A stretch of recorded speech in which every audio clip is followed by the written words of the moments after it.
Welcome back to episode 6 of Chasing Space. I'm your host, Brendan Swanwick, joined today by one of my close friends and mentors, Abby Dickus. Abby, thanks so much for coming on. Thanks so much for having me today. I'm super excited to talk about all things space. So Abby did her undergraduate education at the University of Maryland, a BA in government, correct? Yes. And then a minor in astronomy, which I feel like is a little bit of a precursor to the rest of your life so far. Totally. And if you ask my parents, they'd say that I majored in extracurriculars. I feel like that's almost every undergrad now. But upon graduating, Abby moved into internships. She had multiple internships across the space industry in DC. Do you want to chat a little bit about what that scene looks like? Because I feel like a lot of people don't understand how big space is and places other than, Hawthorne, California or Houston, Texas. Yeah, well, I think the first thing everyone should know is, yes, you see the big rockets and everything out in Hawthorne and out in California and out in Texas. But the real heartbeat of space comes from DC. And that's just because it's inherently so closely related to the government, just with the history of space and how space exploration came to be. So really, DC has this thriving, incredible space industry where everyone's friends. It's almost a little too small where everyone knows each other. It really spans ages young to old as this new generation of commercial companies has come into play. So really DC, I think, is the center of all things space. And I'm sure my DC space friends would say the same. When I started getting into space, we can go all the way back to when I was a kid, which was when I, really discovered I was super passionate about space. Classic, kind of forget about it in middle school and high school. I went to an art school, so just very different. And then back in college is when I kind of refound that love for space. And the commercial industry was so new. And I was so green and bright-eyed and bushy-tailed. I had no idea what even existed out there. I thought the only thing there was NASA. And even at the beginning, I was like, what are all these SpaceX and all these companies encroaching on like this pristine brand that is NASA? It's the most incredible entity on Earth. And so I just really didn't understand what was happening, which makes sense. I was 17. Like, what do I know? Yeah.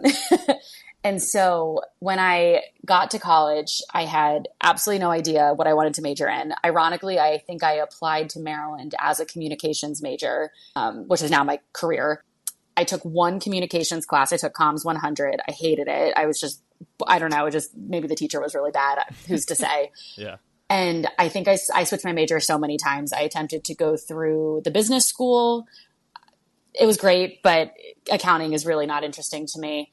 And then I played around with an astronomy major once I started realizing, ooh, wait, space is kind of cool. And that's when I remembered I'm absolutely terrible at physics, god awful. The curve they gave on that final exam, it's the worst grade I've ever gotten in my entire life. And I tried so hard. And so I was like, okay, that's not the path for me.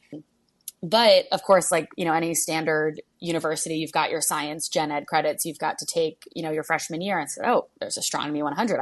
I love space. I've always loved space. I took that, and truly the impact that a great professor and a great teacher's assistant can have on your life is it's just so understated. His name is, I think it's Stacy McGaw. His entire research background is actually questioning our entire understanding of gravity. He thinks, and I'll have to, maybe we'll want to fact check this. It's been a long time, but his entire premise was that he thinks our entire understanding of gravity is wrong. Awesome. Great. What a cool take on everything we know about physics.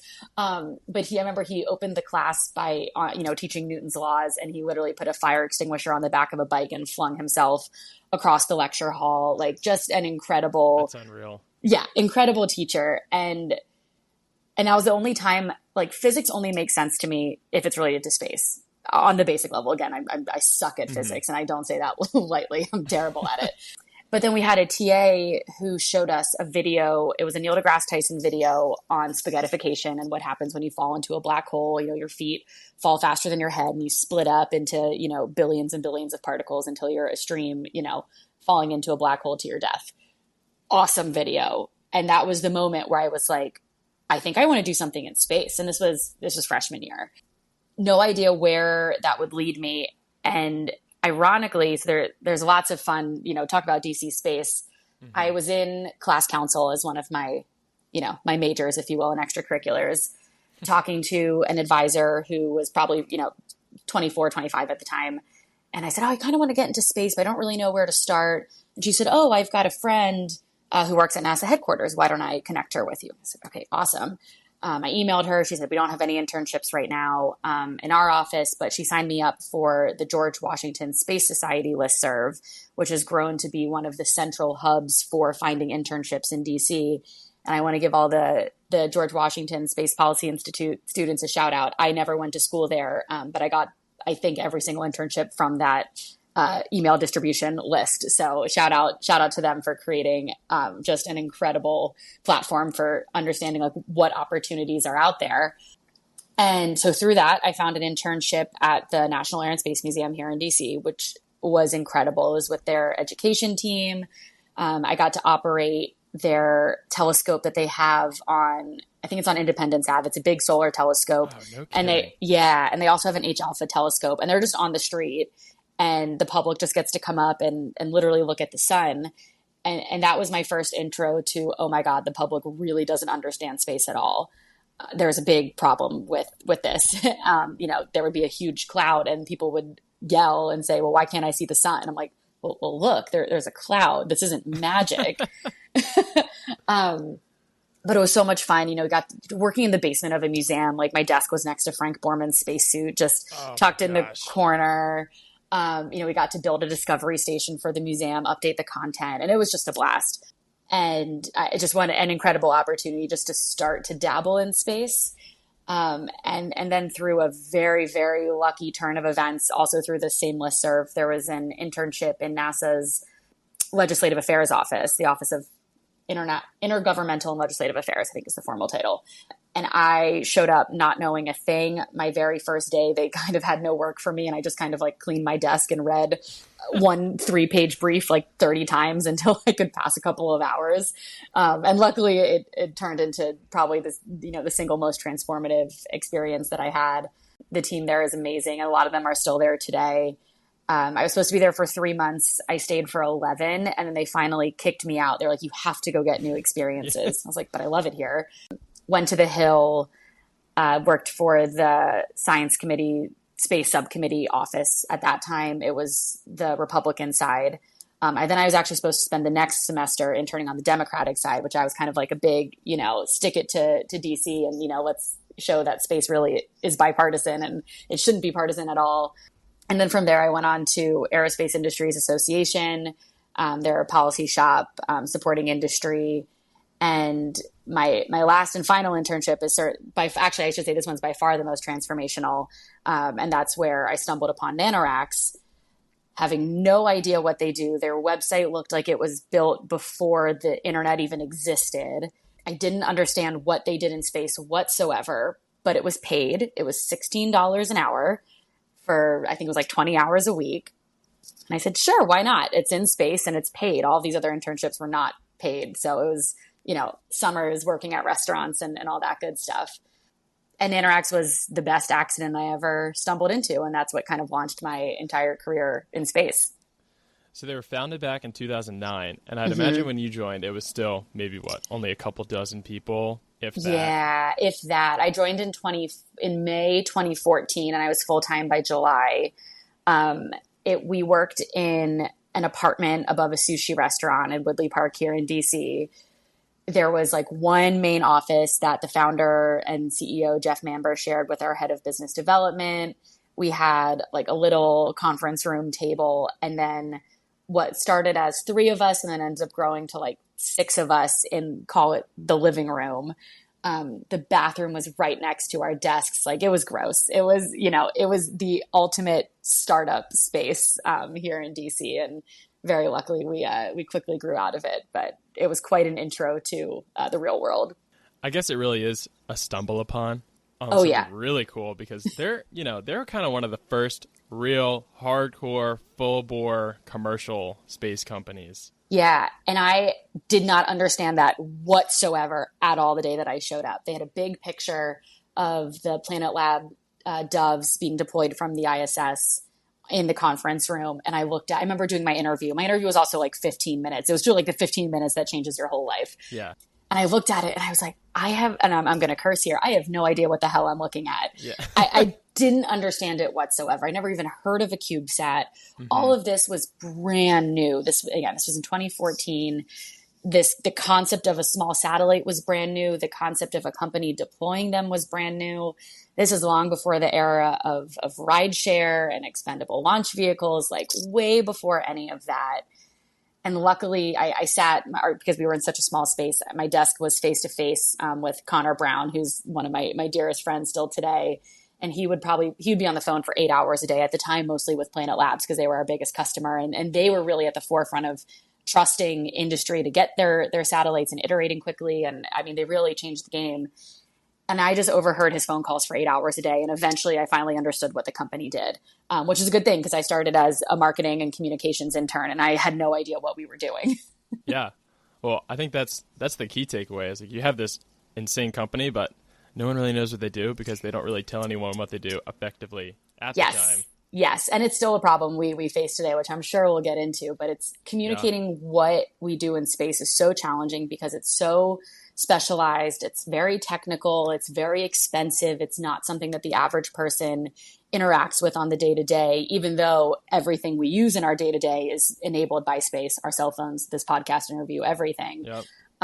But understanding the impact is really, really challenging. And small sats, honestly, were a huge method to change how people understood what was going on in space because they're the size of a shoebox. And I'm like, oh, I can mentally process that versus you telling me there's a satellite the size of a school bus that's guiding our military operations. Like that does not compute, right? So I think Planet Labs especially, and then Aspire was an early customer as well, back when they were Nano Satisfied before the new name. Both of those companies really were at the forefront of changing how people understood what was going on in space. And what was super cool is that was enabled by these deployment services that we offered. And all very risky, right? It's brand new. The company was literally living paycheck to paycheck between these satellite deployments. We were also launching research experiments to the International Space Station for the first time as a commercial endeavor. So Nanoracks was the first company to ever own and operate their own hardware, privately owned on the ISS, and then to charge a fee for it. And the phrase we used to always say was NASA was like going to the post office. It's, basically free, but your experience is awful, or you've got to do a grant process. It's going to take years to fly something just really, really complex, especially if you just want to do a basic experiment. Or you could go to FedEx. You pay a bit of a premium, but you're getting a much better service, much faster, much more effective. And so that was often the tagline that we used in the early days, was that we were the FedEx of space. It is pretty crazy, though, because, Nanoracks started from nothing. Planet Labs was very small. And now Nanoracks, since acquired by Voyager Space, relatively big, 350 CubeSat deployments off of the ISS, not including any rideshare opportunities. And now we have Planet, again, 15 years later, 592 satellites deployed, an additional, I think, 150 in the next 2 years, looking at some microsats, too. It's nuts how fast it's growing. It's grown super, super fast. And what's crazy is the way we told the story with all of these customers back in the day was just through a basic Twitter account. We had no resources other than my time in the office and for a while, it was just my personal laptop, which was also falling apart. It was my college laptop. Mm-hmm. And we just started telling the story, and it was just telling real things that were happening with real customers, with real people in space. We're operating payloads today. Here's a picture of our team in our in-house operations center. Here are pictures of the customers. Look at all these smiling people out at a launch. And all of a sudden we started posting more and more real activities that were happening versus this was, very much the onset of these new flashy companies with tons of VC money, but didn't have much beyond a PowerPoint. And here we are cranking out real news and real stories. And we picked up, and next thing you know, we're getting acquired, and we, even though we're not the most famous company, we really changed what it meant to be commercial in space, which is pretty incredible, especially because I spent the first, 6 months at Nanoracks desperately trying to find a different job because I was just like, what the heck did I get myself into? Yeah. Is this company going to succeed? Am I going to get paid? And at the time I was like, I just really want to work in NASA Leg Affairs because I had such a good internship there. And the best thing that ever happened was my application never making it past the first level of USA Jobs. So it must have been good enough, the internship, to stay for another 6 or 7 years. You worked your way from an intern at Nanoracks to marketing communications manager, all the way up to director of marketing, communications, and special events, which at this point, you're doing a total company-wide rebranding in a commercial space, which is not really a thing back then. There isn't commercial space branding like there is nowadays. Yeah. Back then it was a fight to get, like I said, any resources, and it was just what we could produce ourselves. And I'm so grateful that the company, kind of kept elevating the role that I had. And what's super cool about working for a startup, and this is probably advice for anyone as they're graduating college, if they're listening, do I go to a big established aerospace company? Do I go to a Boeing or a Lockheed or a Northrop, or do I go the startup route? Both are absolutely incredible options, and both have their benefits, and then both have their challenges. And being at a startup, you have the opportunity to dig your hands into everything. So especially if you're not 100% sure what you want to do in life or what you want your long-term job to be, a startup is a great opportunity, because even if you go in and your title is communications manager, chances are you're going to be doing 15 other things, probably not sleeping too much at the beginning, but you're going to figure out and understand how a company works and operates and all the different roles, and you're going to find your niche. But that's not to say that going to a big aerospace company is a mistake. Stability is incredible. You're probably getting paid more. You get to see big programs come together. There's so many different advantages to both. And one of, it was a risk going into a startup. Like I said, the greatest risk ever taken. But yeah, you got to kind of climb up and figure out what works. And I didn't really know anything going in. Like I said, I took one communications class in my entire life. I figured out how to write a press release by Googling press releases. And that's not to diminish people who have studied so hard for this type of role. It's just how it happened for me, because there's a lot of strategy that goes into it, and people who really have incredible backgrounds on how to be strategic with every single word you put out there. And I listen and read and learn from them every single day.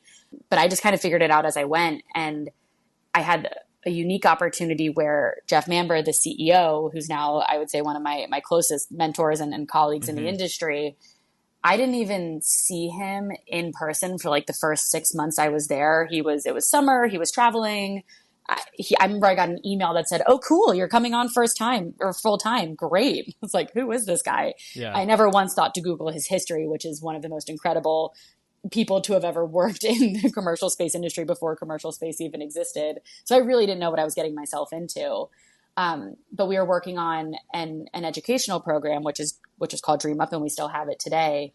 And he was like, "I really want to create like a special brand for it and make it friendly for students. It's all about getting student experiments up into space." He was like, "What if we made a website?" He was like, "Can you make a website?" And I just said yes. I'd never made a website in my entire life. Yeah. And that's what connected me so closely to Jeff, was that process of building this custom website for him, and where we really connected. And, he helped really carry my entire career forward here and here through Voyager. I owe so much to him. He's probably rolling his eyes if he's going to listen to this, but I really owe it all to him. But I remember that was like the very specific project that made us click as colleagues.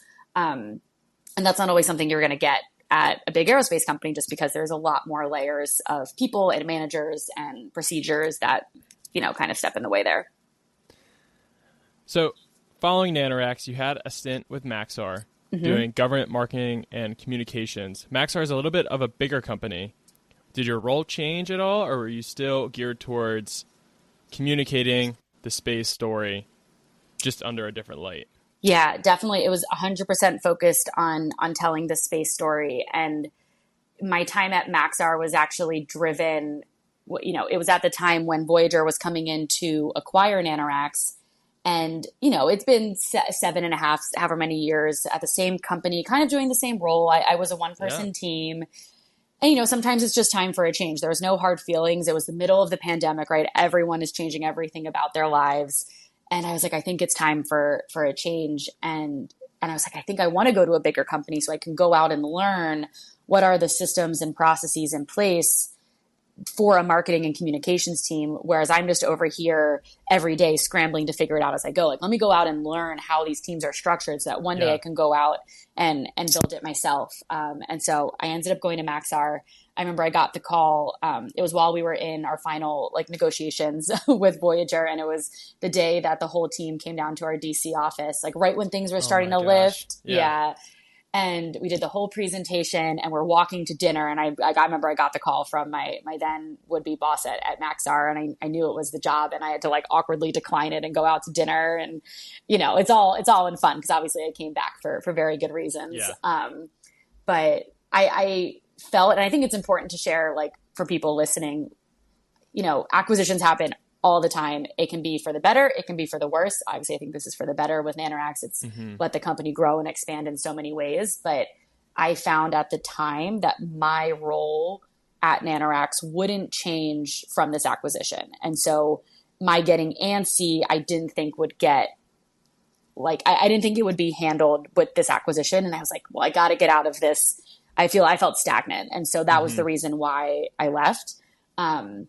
The Maxar was an incredible company. It was definitely odd because I was there during the pandemic. It was 100% virtual, fun. Super fun. The team was great, and they're doing really great programs, generally on behalf of NASA. They were doing, in space manufacturing, and their robotics team is incredible. They do so much good work. They're building the power and propulsion element for NASA's Gateway space station. And I learned so much. Even I was only there for 9 months. I call it my COVID baby. But I was keeping my ear to the ground on the CLD proposals for commercial space stations, which I knew at the time Nanoracks with Voyager were bidding on. And I pretty much started getting inklings in my ear that it was happening and that it was looking really, really good for us. And I looked over and I noticed Voyager hadn't hired a marketing person yet. And luckily, I clawed my way back through. I was nervous. I didn't know if it would actually happen, but I'm super grateful they took the risk on me and let me back into the family to help grow us to the next level.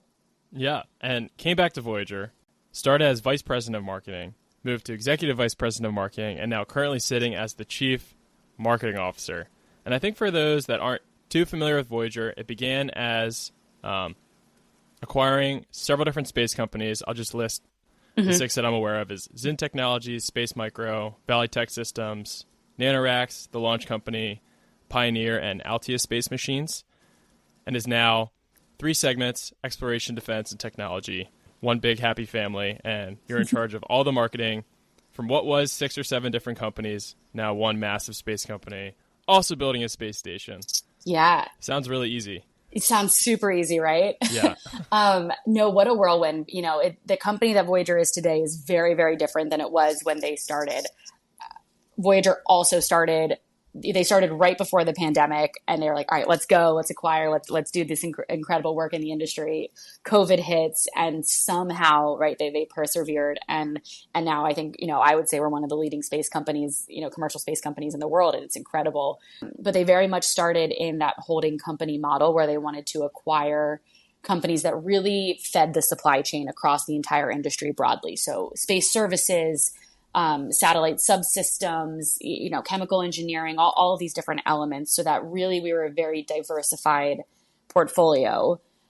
Holding companies, like all things, have their benefits and have their challenges, and our leadership found that it was limiting our growth.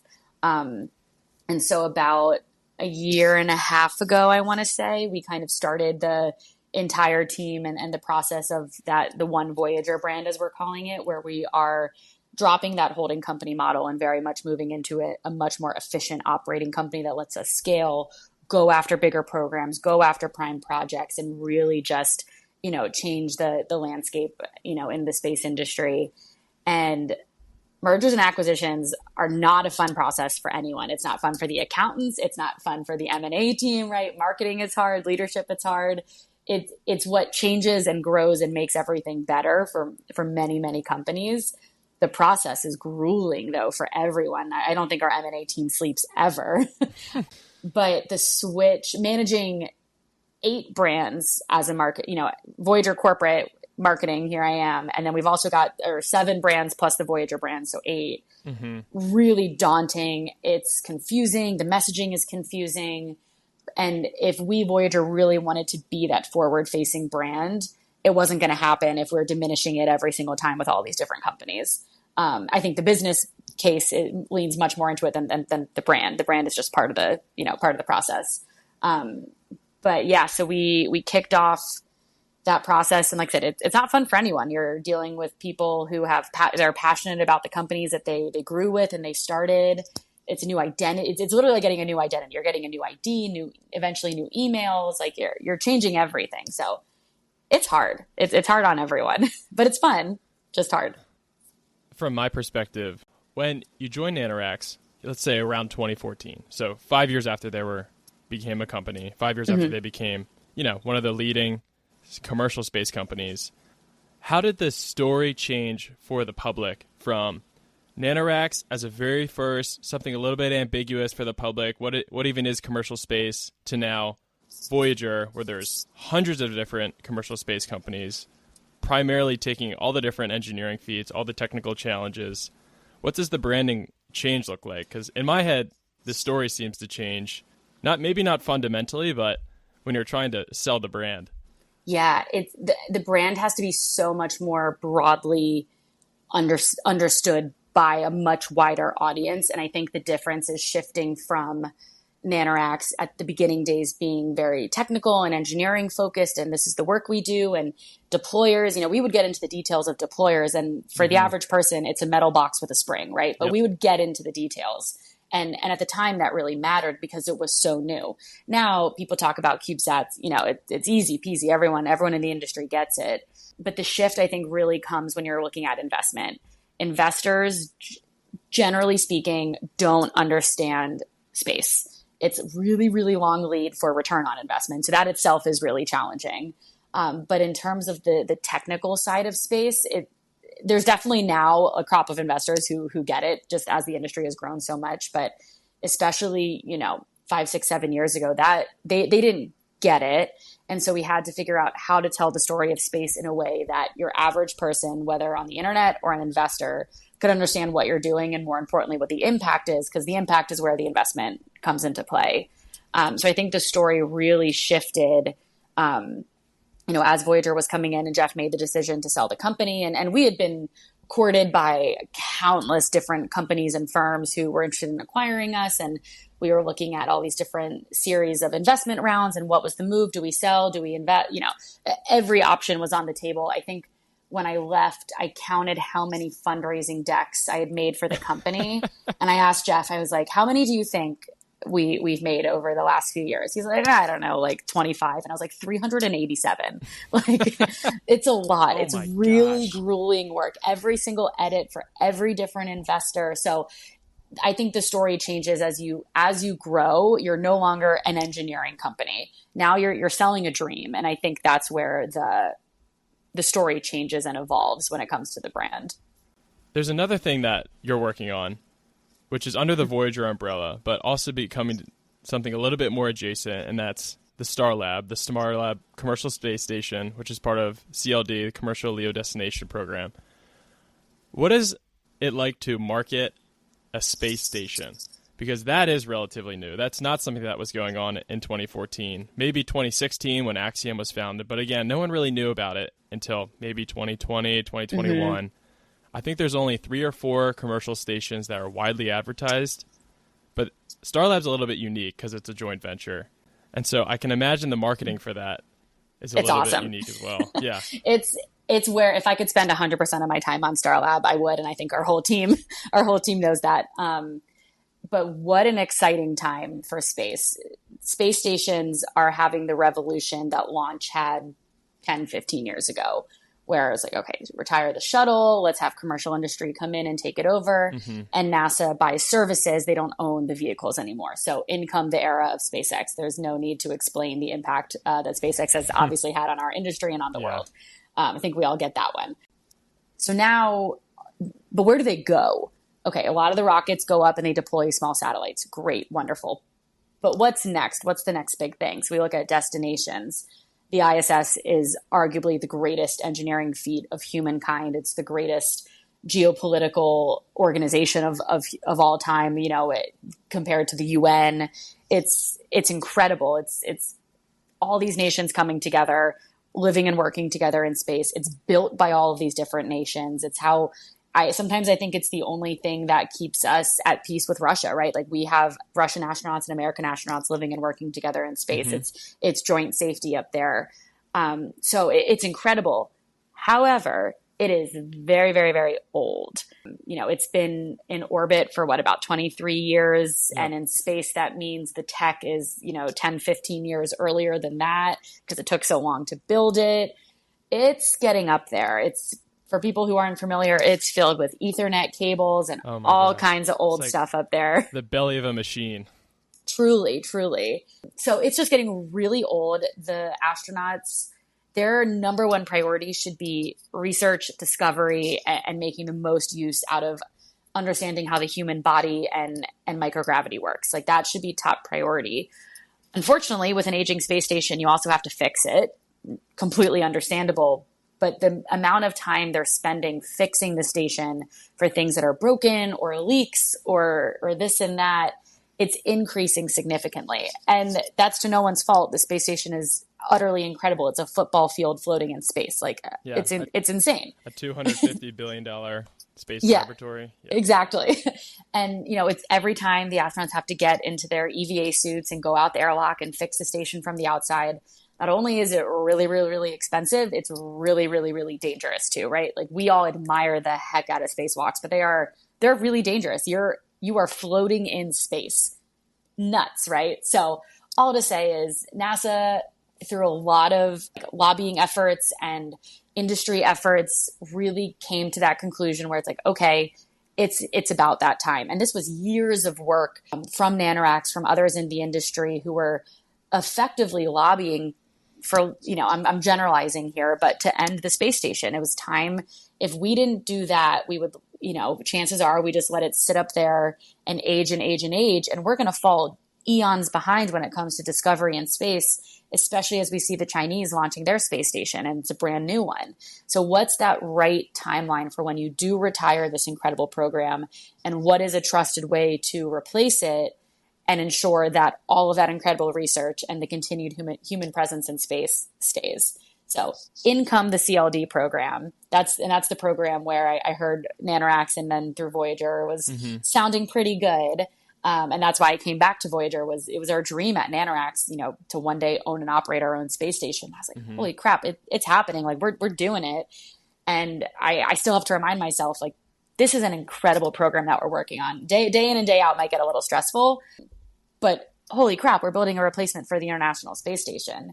And what's super cool is it's a really competitive landscape, which isn't always the case in space. You get a NASA contract, it goes, you're competitive for the bid, and it's between two primes, and one of the primes wins, and then another prime wins another big project. Like, okay, whoop-de-doo, right?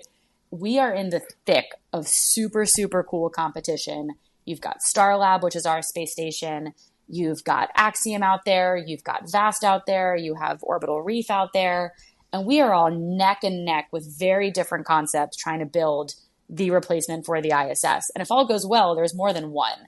Just like for the commercial cargo launches with SpaceX, the whole point is that there's more than one, because we are America. We believe in competition, and that's what drives innovation and keeps costs down. So same concept here rolling into destinations. And so the hope is that there's more than one space station that serve all kinds of multiple different purposes. And now we've got to go tell that story as to why this is important, and certainly why we think ours is the best. And I can totally talk about our partners and the global effort too, but here I am rambling about commercial space stations. Well, it really is the thing now. And I think the one interesting part about Starlab, which there are other joint ventures out there for other technologies, but not necessarily as strong and as prominent as Starlab in the commercial space station, we'll call it quote unquote race. Starlab is a joint venture, and correct me if I'm wrong because you'll know better than me. It's a joint venture led by Voyager Space with Airbus, MDA Space, and Mitsubishi Corporation. And then you have a ton of strategic partners as well. Palantir, Northrop Grumman, Hilton, I believe, as well. What is the international aspect of this? Why does that make it so special for Starlab relative to other commercial space stations? Oh gosh, the international is the only way this entire effort is going to succeed for anyone. At least that's what we believe, right? Like the success of the International Space Station is because of this international partnership. And here we are at Voyager effectively just recreating that ISS partner network, but on the commercial level. So instead of the agreements being between governments, because obviously we're a commercial effort here, instead we're looking at leading aerospace entities across the world in these partner nations, in our allied nations, that can help really help us build this space station, and also know that like if they have equity in it, they care. It's not, no one wants to just throw money at another American company. They want to know that there's investment in their industry, in their countries, in their people. And so by creating a joint venture, now all of a sudden they've got a stake. They've got a foot in the game here, and they really care. And it also bolsters their industries at home. And so it's an incredible way to ensure, one, that the U.S. is the leader, which we of course want to be, that our nations are drawn to a Western-led platform versus, say, the Chinese space station. And it just ensures that we continue the spirit of global collaboration that is what makes space so exciting. I can't think of a single huge NASA mission that hasn't had contributions from different nations and different space agencies around the world. So for us, it's all about the partnership, because we're entering uncharted territory. Yes, building and operating a space station, check, it's totally doable, right? We've been doing it for the last 23 years, but how you make it a sustainable business model, that's the challenge. And that's what Voyager and all of our partners are so set out on, is ensuring that the business case closes. Because if it doesn't, we're doing all of this for nothing. And then if we can't operate it, then it just has to go away, right? We need to be able to operate it as a sustainable business. And so for us, partnerships are the key way to do that. And so we've got our joint venture partners. They're all equity owners. They're part of the joint venture. But we also have awesome strategic partners in the mix. One of them being Palantir, they're our newest, bringing AI to the table, right? Like, we're looking at the future of space. We don't want Ethernet cables in Starlab, right? We're not going to have those, but don't talk to me. I'm not the engineer, but we want it to be the most smart and efficient space station out there, because every second counts. We want every second to matter for an astronaut's time doing research and ensuring that we're the most productive space station out there. So AI is a huge way to help with that. We have Northrop on our team. They were actually bidding a space station through the CLD program themselves. And shout out to our team. They're now on our team, and they're no longer pursuing a separate station. And they're bringing all of their heritage with the Cygnus cargo vehicle that's already flying to the ISS, working on autonomous docking and ensuring that they're a great partner when it comes to cargo deliveries for Starlab. We've got Ohio State University. They're our leading university partner. I didn't go to Ohio, but it seems like there's Ohio State University folks in every corner of the planet. So I know they're everywhere and they're listening. We've got them on board as a partner. They've got a partner science park on campus called the George Washington Carver Science Park. We're going to have the Starlab analog facility there. And they're just going to be a huge asset as we ensure that research is successful before it flies. Otherwise, again, you're wasting money, you're wasting time. My favorite partner, not to pick favorites, but Hilton Hotels is on board, and their incredible team of architects and designers is helping design the interior of Starlab, the sleeping quarters, the communal spaces, and also helping us with that ground to space experience. Like, hospitality is what they do. It's not what we do. We're a space company. And so partnering with one of the leading companies in the entire world in hospitality and also efficient architecture and design, who their entire job is to think about human comfort, incredible. The ISS was made for military people by military people for civil purposes. And so they're very happy to sleep in a khaki, sleeping bag that hasn't been washed since the ISS, was launched. Oh, yeah. So we're reimagining what comfort means in space, because comfort is just as important. Because if you're not comfortable, if you're not getting a good night's sleep, you're not going to be productive the next day. So the two, I think, are inherently connected, and I'm beyond thrilled that we have Hilton on board as a partner. So you mentioned that the main difference moving into the commercial space era is, how do you make this a productive, revenue generating, hopefully profit generating business model? But in order to do that, you have to sell it to people that aren't necessarily in the space industry. And I think that's one thing that the leading space companies now are doing particularly well. You being one of them as the chief marketing officer of Voyager, which inherently is Starlab as well. How do you sell space to somebody that's not in the industry? Oh, it's super hard. And I appreciate that you think we're doing a good job at it. I think every day we think, how can we do better? I think inherently through our flight heritage, through the Nanoracks acquisition, that for the first, Nanoracks made space accessible to non-space people for the first time in history, in my eyes. That's where, because it was so simple. So we did, plant research. We had Hilton come on as a customer. All of these different groups could now see, oh, well, it's not that hard. I'm building to this standard box that this company Nanoracks flies. It's called a Nanolab, and you get your experiment in there, and I can do that. And so all of a sudden we started seeing non-space customers across the board, especially a lot of students too, but commercial companies through and through, like BASF, Tim Panagen did biopharma experiments. There's so many out there. Today we're still working with Sphere. Everyone knows that the giant Sphere out in Las Vegas. Yeah. They've got some cameras up on the ISS. So there's a whole range of things you can do. But how do we grow that to a level of our own space station? It can't be small onesie, twosie experiments. It has to really be this all-encompassing program. And I think everyone in space has been explicit in what's like biopharma, semiconductors, AI, all of these different technologies that space can enable, printing organs, like all of this incredible research.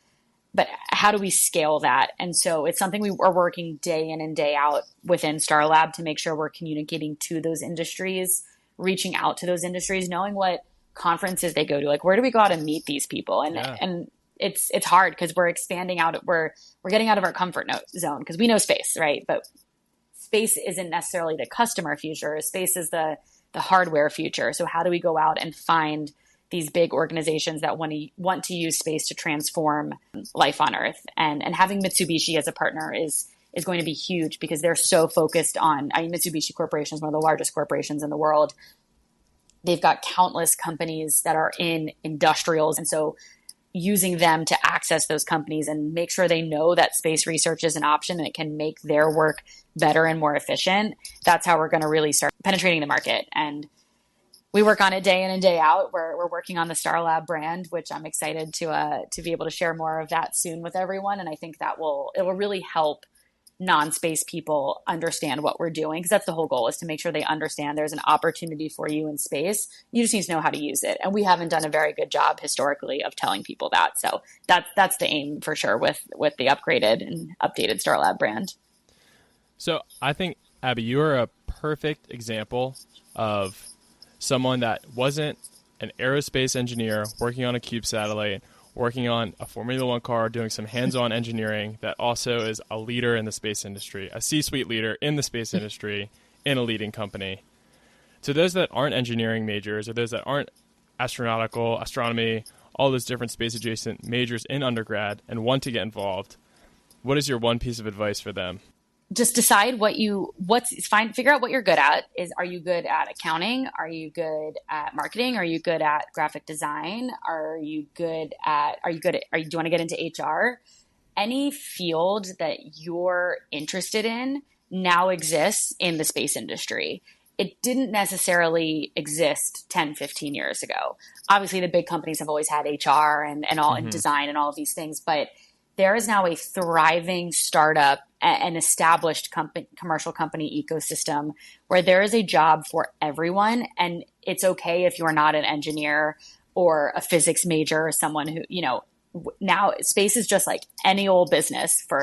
It simplifies it, but that's been the goal of so many and it's a phrase that Jeff Mamber always said, was like, I just want space to be another place to do business. And now these companies all exist. You can just go out and get a job. You can do it. You can just pick what you're passionate about. And I think even if you were to ask our HR team, half the reason we get especially our accountants and our financial planning team, and we're based in Denver, it's a really competitive market out there. There's tons of awesome companies out there, but these incredible accountants and finance folks are coming to Voyager because they want something with a larger purpose. They see space and like, oh, that's so cool. So I guess my piece of advice is to just go for it. There's no harm in applying for any job you see, and don't assume that they're not going to look at you because you're not a traditional space person. We're actually proactively going out for non-traditional space people because we need that broader range of thinking. Otherwise, we're never going to get out of our space bubble. So in one sense, it's an advantage. If you come in with a super more unique background that's not traditionally space. And someone actually gave me a great piece of advice on how they look at resumes, where it's not necessarily, are you the most qualified in terms of experience written on paper on the resume? But then you go down to the bottom of the resume where a lot of people will list, other skills or talents or things like that. And all of a sudden you see, oh, they're an amateur cyclist and they placed gold. That has nothing to do with space, but it shows that when they commit to something, they do it and they do it all the way. And so I think people are more so looking at the people skills and the type of energy and what you bring to the table as a person, because most skills in the workplace can be taught.